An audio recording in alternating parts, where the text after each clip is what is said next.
hemos asumido el hecho de que estamos en crisis como varones y necesitamos hacer cambios, y me da mucho gusto el hecho de que puedan tomar la iniciativa de que juntos salir adelante y aprovechar, como dijimos, crisis son oportunidades. Si hoy vamos a ver, creo que el capítulo más sobresaliente o más el parteaguas de este libro que estamos utilizando como guía, y es el capítulo 4, y vamos a hablar hoy acerca del propósito, el propósito de Dios para el hombre. Estamos hablando de encontrar nuestro propósito, de descubrir realmente, entender que el propósito es la base por la cual nosotros nos debemos mover o empezar a instaurar o a arreglar cosas en nuestras vidas y encontrar el eje o el sentido hacia donde debemos ir.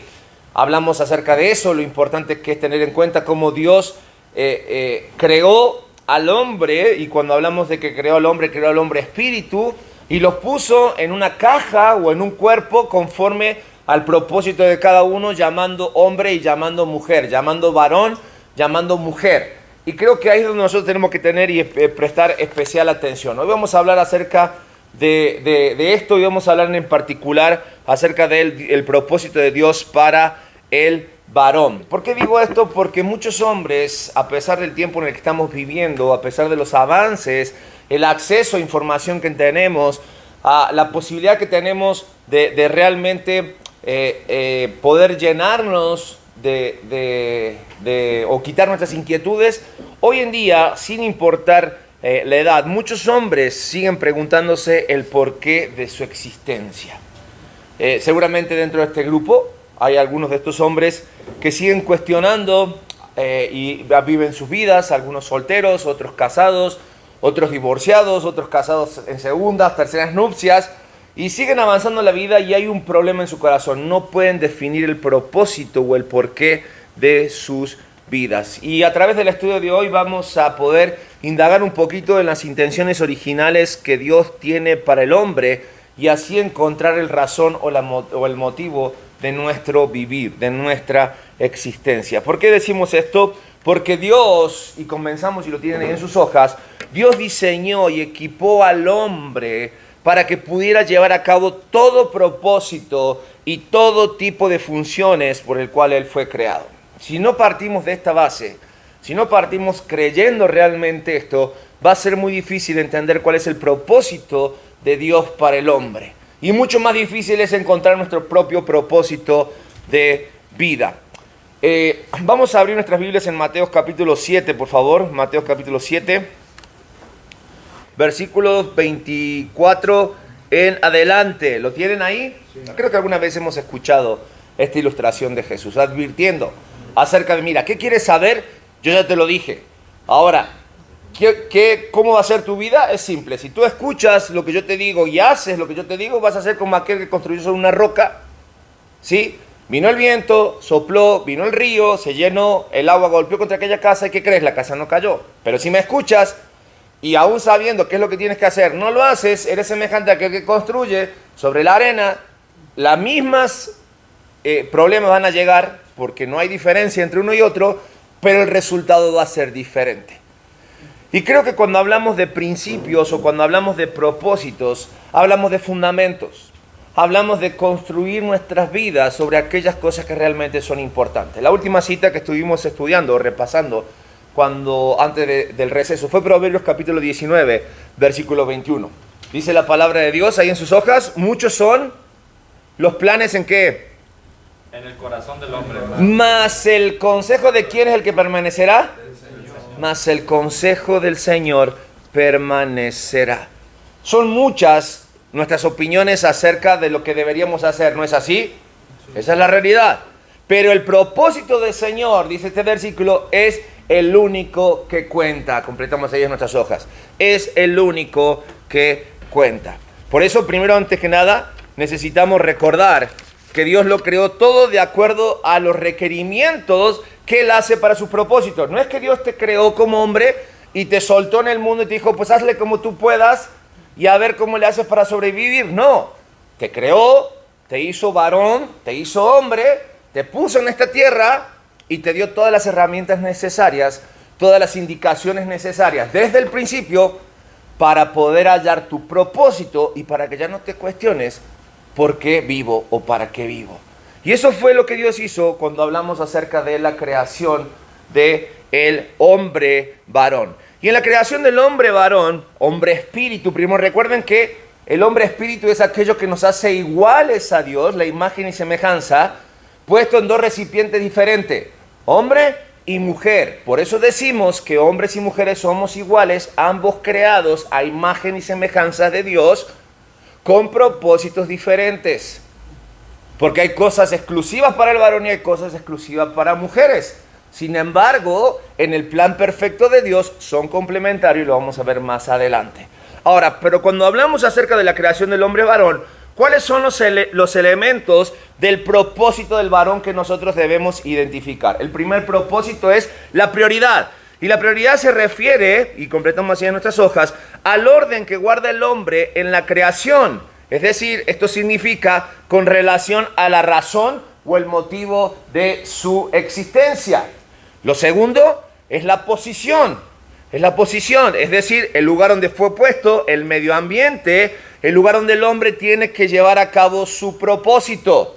Y en tercero, la asignación o función que tiene que ver con las tareas que le fueron dadas al hombre. Es decir, Dios no improvisa, y lo vimos desde el principio.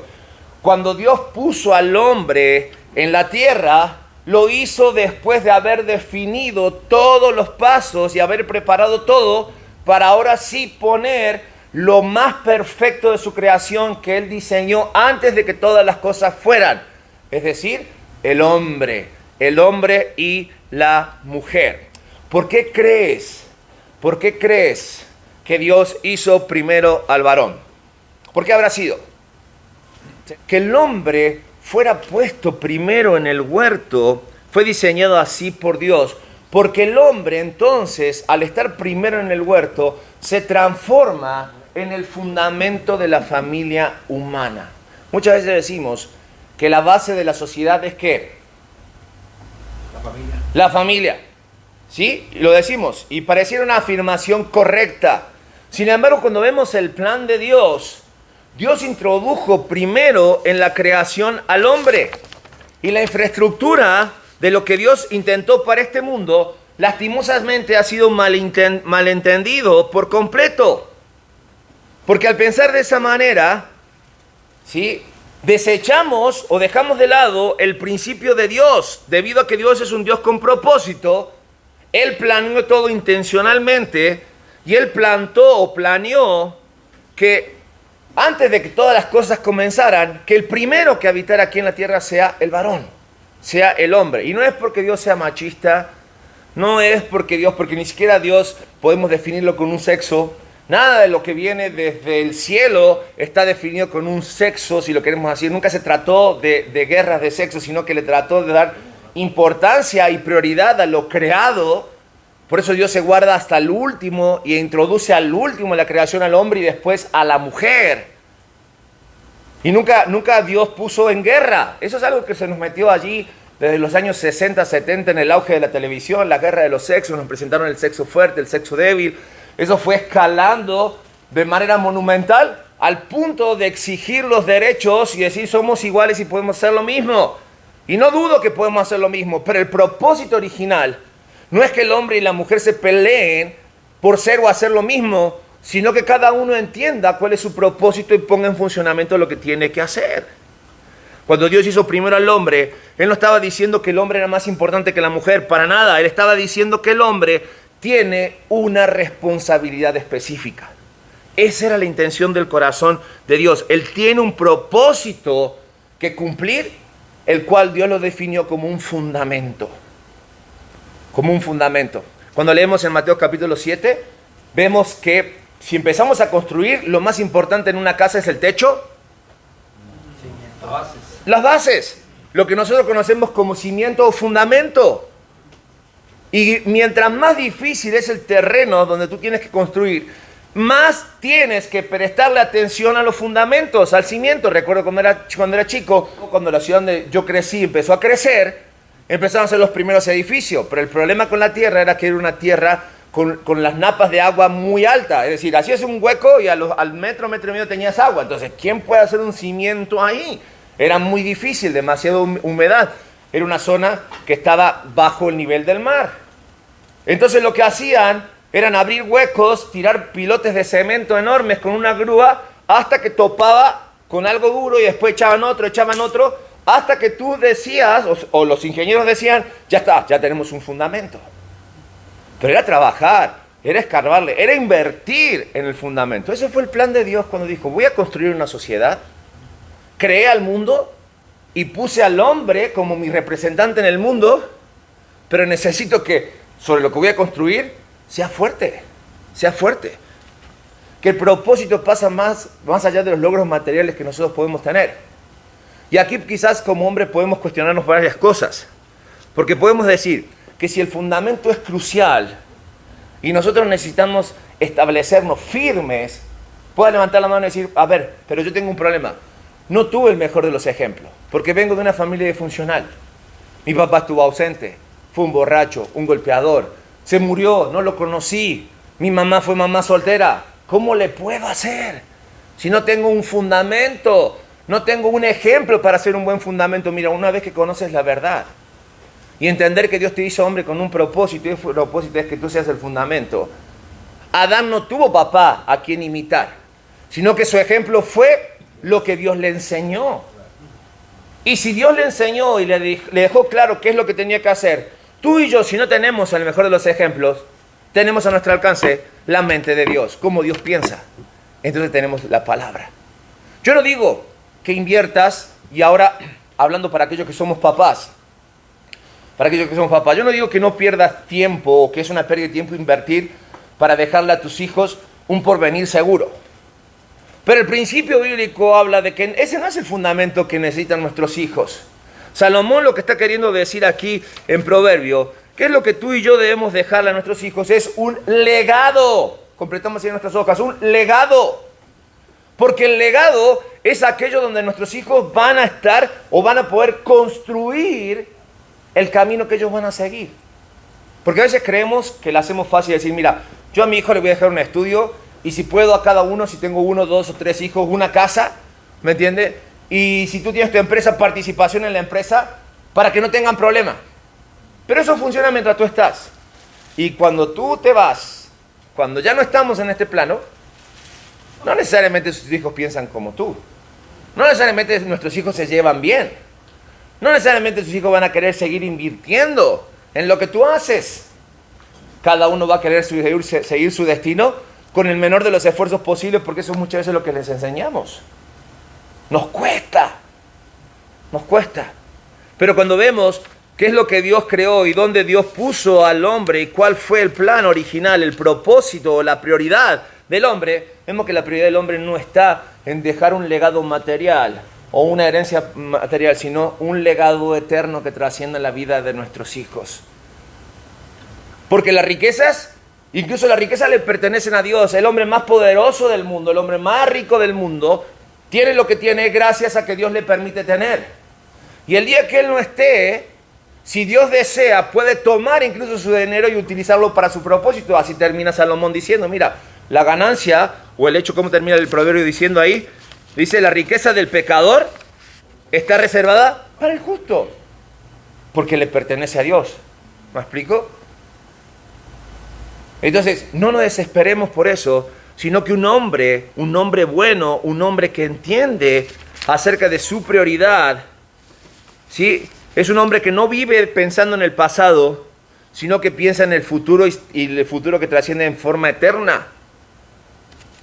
Lo segundo, acerca del hombre cuando fue puesto en la tierra, es su posición, la posición. Él fue el primero a ser colocado en la tierra, de acuerdo a los propósitos de Dios. Él fue el primero, fíjate qué curioso, en tener una relación con Dios, vamos completando nuestras hojas, y el primero en experimentar la creación de Dios, en recibir las instrucciones de Dios. Y para esto fue puesto en el jardín del Edén. Y yo pregunto, conociendo lo que conocemos en el jardín del Edén, hoy 30 de abril, siendo las 8:27 de la mañana, ¿a quién no le gustaría estar en el Edén? ¿No? ¿Te lo imaginas? A mí me cuesta imaginar el Edén, porque una de las características del Edén era la ausencia del pecado. Entonces todo era armonía. Dice, la presencia de Dios estaba en aquel lugar. Entonces no puedo ni siquiera imaginarme. Sin embargo, ese es el lugar que Dios escogió para poner al hombre, al varón. Al varón. Un lugar, el jardín del Edén, donde el hombre fue colocado. Génesis capítulo 2, versículo 8 dice así, ¿no? Plantó el Señor Dios un huerto, el Edén, y puso allí el hombre que había formado. Y cuando hablamos del Edén, hablamos de un lugar celestial, porque eso era ubicado aquí en la tierra.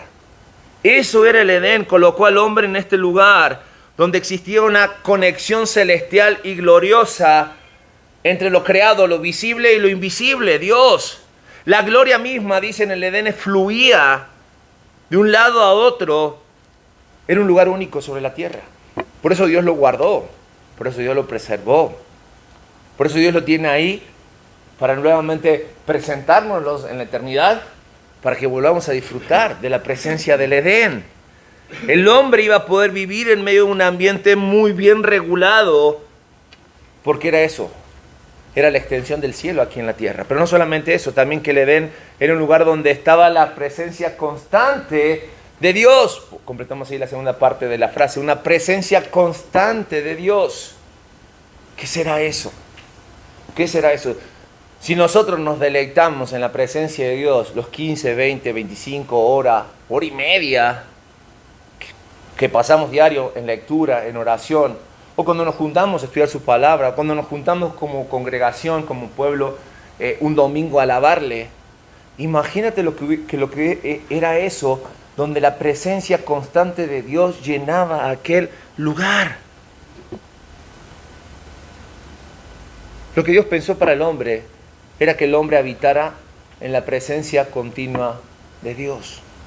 Un lugar que también para Adán y para su esposa, su mujer, sirvió como un lugar de entrenamiento. Terminamos ahí de completar nuestras hojas. Dios es tan bueno con la humanidad, fue tan bueno con el hombre y sigue siendo con nosotros, que Él nunca nos va a dar más allá de lo que nosotros podemos manejar. Es decir, el Edén era un lugar manejable para Adán y para Eva. Era un lugar que no les iba a quedar grande, porque Dios había dado las instrucciones precisas. Les había dicho qué tenían que hacer, cómo lo tenían que hacer, incluso les había dicho lo que no tenían que hacer. Pero se presentó un problema. El árbol tapó el huerto, ¿no? El árbol pudo más. La curiosidad, la mentira, el tentador se presentó. Pero no le echamos toda la culpa al enemigo. Él hizo de las suyas y la sigue haciendo. Y vuelvo a repetir para que nos quede claro. Es el mismo. Sigue haciendo lo mismo que hizo años atrás, engañando al hombre, con que Dios os ha dicho. Tú puedes ser mejor que Dios, tú no necesitas a Dios. Pero nunca le dijo, vas a perder el Edén, vas a perder la presencia de Dios. Ahora sí todo va a ser más difícil, va a ser cuesta arriba. Debemos entender que ahora nosotros debemos encontrar aquello por lo cual Dios nos ha escogido. Y entonces pedir por eso. Pedir por eso. Decir, Dios, tú me pusiste en un tiempo, en un espacio, en un lugar determinado. Me hiciste de tal forma, me diste tantas cualidades, tantas, ¿cómo se llaman las cosas positivas? Virtudes, esa gracia. Me diste tantas virtudes. Soy débil, reconozco, pero quiero encontrar mi propósito. Y lo más curioso de todo esto es que ni siquiera el hombre pudo manejar o administrar el jardín, porque cuando el hombre decidió hacerlo a su manera, no era lo que Dios quería para él. Y esto nos deja claramente el hecho de entender entonces que cada uno de nosotros, a la hora de capacitarnos para entender este propósito de Dios de nuestras vidas, debemos hacer una pregunta en nuestras vidas. Y nuestra pregunta a Dios no necesariamente tiene que ser, Dios, a ver, ¿cuándo me vas a promover? ¿Cuándo voy a estar listo para el otro nivel? No, lo que realmente nosotros deberíamos hacer es, Dios, estoy haciendo las cosas de tal modo que ahora sí, es decir, esforzarnos, trabajar, ponernos al día entendiendo cuál es la tarea del hombre. Y la tarea del hombre no es otra cosa más que una responsabilidad que se nos ha confiado. Esa es la tarea que nosotros debemos tener, responsabilidad que se nos ha confiado. En el capítulo 4 del libro nos va a hacer una introducción acerca de cuáles son aquellas tareas que nosotros debemos tener, o cuál es la tarea que el hombre debe tener. Pero no me voy a poner a explicarlas hoy, porque después el libro va a dedicar un capítulo para cada una de estas tareas. Pero sí las voy a mencionar para que ustedes las puedan escribir y así las ubiquen rápido en su libro. En primer lugar, la tarea del hombre es ser líder y visionario. Líder y visionario. Sí, fue al varón a quien Dios le dio toda la información, le reveló lo que tenía que hacer, le dijo cómo las cosas tenían que ser, ¿se acuerdan? Y Dios sigue haciendo lo mismo.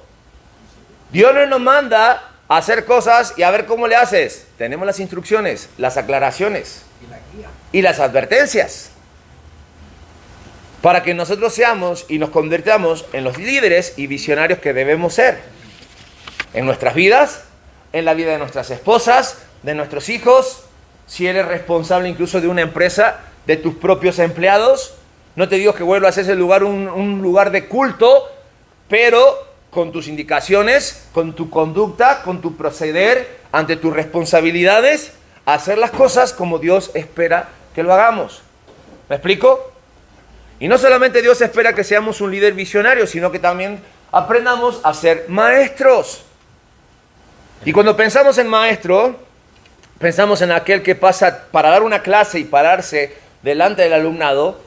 No es a ver cómo le hago y qué digo, sino que antes, ¿qué hace el maestro? Se prepara.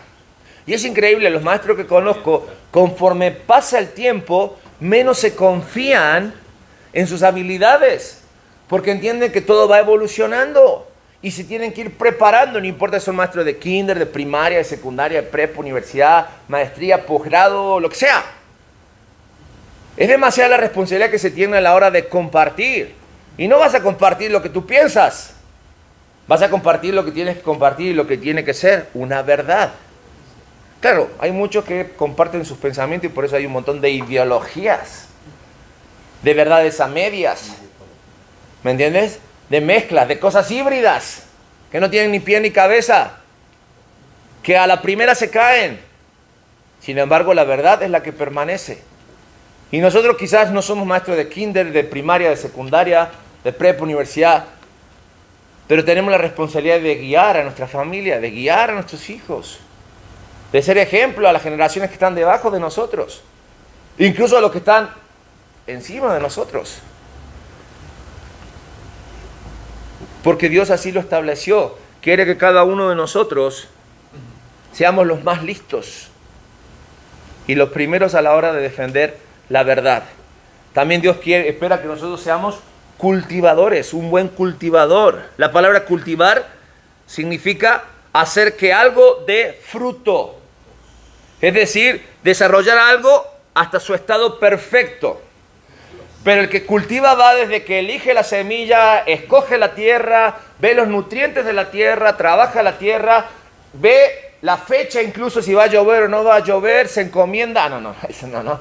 Pero va a buscar, cuando sale la primera plantita, bueno, el brote chiquito, la va a cuidar, la va a analizar, va a ver, va a ejecutar, si la tiene que arrancar, la arranca, si tiene que poner otra vez, volver a empezar. Cultivar no es nomás tiro la semilla y al vuelvo al rato busco el fruto, no. Si queremos que algo dé fruto y fruto de verdad, que rinda, voy a estar trabajando desde antes de elegir la semilla. El hombre tiene que ser alguien que desarrolle y también produzca fruto. Eso es ser cultivado. Pero vamos a ver más adelante acerca de esto porque tengo un capítulo para esto. Por eso simplemente es a modo de introducción. Y lo otro es ser un proveedor, que tiene que ver con el hecho de yo cultivo, soy creativo para que llegue, hago el esfuerzo, pero también lo que debo hacer, hay un trabajo asignado para mí, el cual no debo relajarme y debo esforzarme. ¿Sí? Porque no es que a Dios se le ocurrió, ahora que caíste y pecaste, Génesis capítulo 3, ahora sí vas a tener que chambear. No, la chamba venía desde antes. Si Adán quería alimentarse y proveer para su familia, tenía que cuidar el huerto, tenía que ver que todo estuviera bien, y si quería comer tenía que estirar la mano. y llevar la comida a la mesa. Y lo hacía a través de el trabajo. Lo hacía a través del trabajo, de proveer, de proveer. No cambió mucho la forma de pensar de Dios. Al contrario, lo que hizo Dios después de la caída fue reafirmar esta verdad. Y el trabajo nunca fue una maldición, sino que fue la bendición que Dios dejó para que nosotros proveamos. Nada más que después de Génesis 3 ya no iba a ser tan fácil. Porque después iban a aparecer las espinas, los cardos, la sequía, el hurto, ¿me entiendes? El enojo. Y por último, protector. Protector. ¿Sí? Cuando Dios pone en el huerto a la mujer, la sorpresa de Adán fue tal que dijo, wow, Dios, te volaste la barda. Y dijo, y ahora este es hueso de mis huesos. Y Adán, al decir esto, asumió que la responsabilidad de que Eva estuviera allí y de que Eva pudiera sobrevivir y vivir, ¿a quién le correspondía? A Adán. Ahora este hueso es mi hueso y va a ser una prioridad y va a estar por encima de todas las cosas. Porque entiendo que mi función es proteger. Proteger. El pecado hizo que la mujer buscara cierta independencia hasta el día de hoy. Y hoy en día cualquier muestra de querer proteger a la mujer se minimiza, se busca diciendo, no somos el sexo débil, no necesitamos de tu micromachismo, de tu machismo, nosotros podemos solas. Claro que pueden solas, nadie duda que puedan solas, pero si yo soy un hombre, fundamento de una sociedad, voy a entender que mi función hacia la mujer es protegerla. Que la función de proteger va más allá incluso de lo físico. Nosotros debemos ser el escudo de sus sentimientos, el escudo de su vida espiritual. ¿Me entiendes? El hecho de que sepan que no están solas, de que están acompañadas, de que al lado hay un hombre que las ama, que las respeta, que las va a cuidar, que las va a proteger. No haciéndolas menos, sino todo lo contrario, dándole el valor que Dios le dio a la mujer al ponérsela al lado del hombre y el hombre al lado de la mujer. Y es interesante porque un hombre completo sigue estando solitario. Completamos nuestras hojas. Si es que a su lado no cumple con lo que dice Génesis capítulo 2 versículo 18. No es bueno que ¿qué? Eso es un principio eterno. No es bueno que el hombre esté solo. Por lo tanto, ¿qué dice? Le haré ayuda. ¿Quién dijo esto? Dios. Dios lo pensó.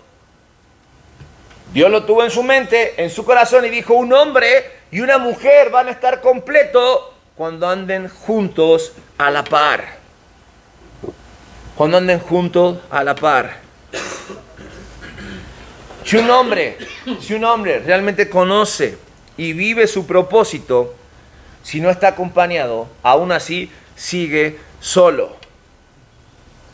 Vimos al principio, en los primeros capítulos, la necesidad de estar acompañados. Un hombre con una mujer. Alguien que sea su complemento. Alguien que sea su ayuda. Los hombres necesitan a las mujeres como su compañera, como sus colegas en este mundo para cumplir el propósito original de sus vidas. Por eso Dios tiene una genial idea y crea a la mujer. Y en esto de crear a la mujer, nosotros debemos entender que Dios creó a la mujer, que es el hombre-mujer, o sea, el hombre-espíritu, pero ahora en el cuerpo de una mujer. Y el propósito principal de la mujer fue recibir amor del hombre de la misma manera que el principal propósito de Dios al crear al hombre-espíritu para poder tener una relación de amor con la raza humana. Y me encanta esto, porque el hecho de tener dominio sobre la tierra era algo secundario. Lo más importante era poder mantener la relación con Dios. Y cuando Dios crea a la mujer, al hombre y a la mujer las hace de la misma esencia y de la misma sustancia. Es decir, tomó de un costado de parte del hombre y los hizo exactamente iguales. Eso dice Génesis. Hizo caer al hombre en un sueño profundo. Cuando éste se durmió, tomó una de sus costillas y ahí fue que él después le presentó al hombre espíritu ahora en un cuerpo de mujer. Lo mismo hizo Dios con el hombre, ¿se acuerdan? Él puso al hombre espíritu dentro de un cuerpo utilizando los mismos materiales que utilizó para la mujer. Entonces nosotros debemos entender que tanto el hombre como la mujer reciben de Dios lo mismo, la misma sustancia, la misma esencia, el mismo propósito. Relacionarse con Dios es lo primordial para cada uno de ellos. Y no solamente la hizo de la misma sustancia y esencia, sino que también fue el complemento perfecto para el hombre. Debido a que el hombre fue el dador, ahora entendemos que la mujer, es esencialmente, ahora es la receptora. La receptora. Y así funciona siempre. Por lo tanto, los hombres y las mujeres fueron creados con diseños complementarios. Creo que esto tenemos que tomarlo muy en cuenta. Sus diseños son perfectamente complementarios. Por eso decimos que son el complemento perfecto el uno del otro. La compañera que Dios le dio. Lo que todo hombre necesite. Déjame decirte algo. No es lo mismo. Y hay una gran diferencia entre estar solo y sentirse solo. Tú puedes sentirte solo estando en medio de una multitud, pero tú puedes estar solo y ser tan feliz como tú puedes ser. Suena paradójico, incluso hasta contradictorio, pero sin embargo así funciona esto. Fíjate, ¿alguna vez has notado, te has dado cuenta con tu propia vida que la gente sufre de soledad o que la gente que sufre de soledad nunca puede ir a su casa y sentarse a gozar de un momento de quietud? Porque la soledad le incomoda, la soledad le hace mal, porque no soportan estar solos. Exactamente, incluso no pueden compartir la vida con absolutamente nadie, aunque la soledad le moleste. ¿Qué es lo que está pasando o cuál es el problema? Ellos no entienden lo que es ser una persona completa. Ellos han estado en negación tanto tiempo en su vida que no son capaces de compartir lo que Dios llamó o lo que Dios hizo como bueno. Por eso, si en tu vida hay soledad, has experimentado esta situación, o estás experimentando, el consejo es, deja ser o sé como Adán. Tú deleítate en la presencia de Dios, camina con Dios en el huerto, disfruta, y entonces en un momento va a llegar a Dios y te va a decir, mira lo que tengo para ti. Y dices, wow, esto está mucho mejor de lo que yo esperaba. Vinimos para estar en par, pero un par que nos complemente. ¿Me entiendes? No un par que lo único que haga es confirmar nuestra negación. No un par que nos aleje de nuestro propósito original, sino un par complementario. Por eso Dios, cuando entregó a Adán a aquella mujer, le dijo que esta mujer iba a ser tu ¿qué? Tu ayuda idónea. Me encanta esto porque fue idea de Dios. Y Dios lo había pensado incluso antes que el hombre fuera. Él sabía lo que el hombre necesitaba. Él hizo a la mujer con las especificaciones necesarias para complementar al hombre y para que el propósito fuera real. Y ayuda significa algo que queda a la medida, quedar a la medida. Y creo que todo hombre y toda mujer que se complementan en esta realidad están hechos o quedan a la medida. Y así podemos construir la familia, podemos caminar en este mundo juntos, lo que significa que hombres y mujeres son el complemento perfectos y así ahora poder cumplir el propósito de Dios. Y tengamos cuidado, porque muchas veces, aún conociendo el propósito de Dios de nuestras vidas, abusamos del propósito. Y el abuso del propósito no es algo nuevo, es algo que llega como consecuencia del engaño en nuestras vidas, que llega como consecuencia de cuando el hombre y la mujer, malentendiendo el propósito, empiezan a abusar de este de alguna manera. Es decir, a medida que permitamos que este abuso continúe, no vamos a vivir vidas realizadas ni como hombres ni como mujeres, y lo que va a suceder en la sociedad es que la sociedad va a ir o va a seguir en decadencia. Esa es la realidad. Estamos porque hemos cerrado el propósito en nuestras vidas. Y yo no le quiero echar la culpa a Adán, porque Adán hizo su parte, recibió su consecuencia, Y la Biblia dice que el pecado entró por el primer Adán, pero Dios tenía preparado el postrer Adán para que el pecado fuera quitado. Pero lo que yo sí observo de la vida de Adán, y lo que no quiero imitar, es que todo comenzó allá. Cuando el hombre y la mujer pensaron que ellos sabían su verdadero propósito y que ellos podían ser mejor que Dios. Y el engaño sigue siendo el mismo. No pasa nada. Experimenta. Éntrale sabroso. ¿Qué de los espinos y los cardos? ¿Qué de la separación eterna? ¿Qué de la soledad? Nadie te lo advierte. Descubrir el propósito de Dios para mi vida como hombre varón me lleva a que yo pueda vivir el propósito de Dios, que es una vida o una sociedad fundamentada en hombres completos. ¿No es lo que necesita tu hogar? ¿No es lo que necesita tu colonia? ¿No es lo que necesita nuestro municipio? ¿No es lo que necesita nuestro estado? Y no estoy levantándome en forma machista yendo contra las mujeres, porque las mujeres hacen lo que los hombres deberían estar haciendo. Y hasta mejor. Y hasta mejor. Porque nosotros no podemos con muchas cosas. No queremos. Ajá. Eso Gracias. es todo el asunto. No queremos. No queremos poder. Porque poder podemos. Y no solamente podemos, sino debemos. Debemos. Estamos aquí no para levantar un movimiento machista que cambie el mundo, sino hombres que teman a Dios, hombres que amen a Dios, hombres que deseen cumplir el propósito que Dios sembró allí en el huerto para cada uno de nosotros. Porque Dios es el mismo.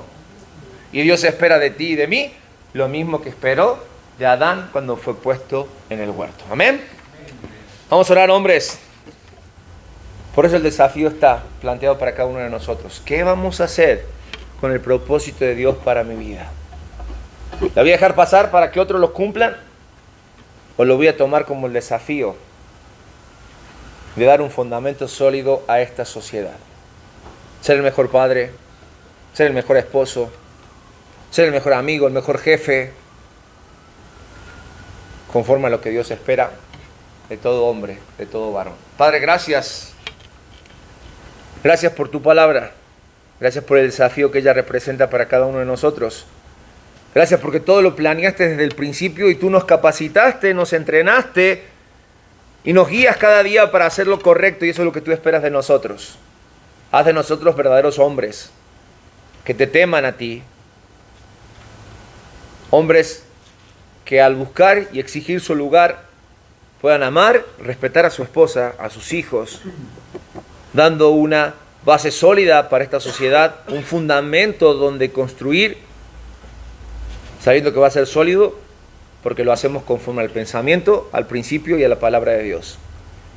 Que ese sea, Señor, el desafío para cada uno de nosotros en esta hora, y que sea realmente un cambio necesario en nuestras vidas y real para cambiar nuestro entorno.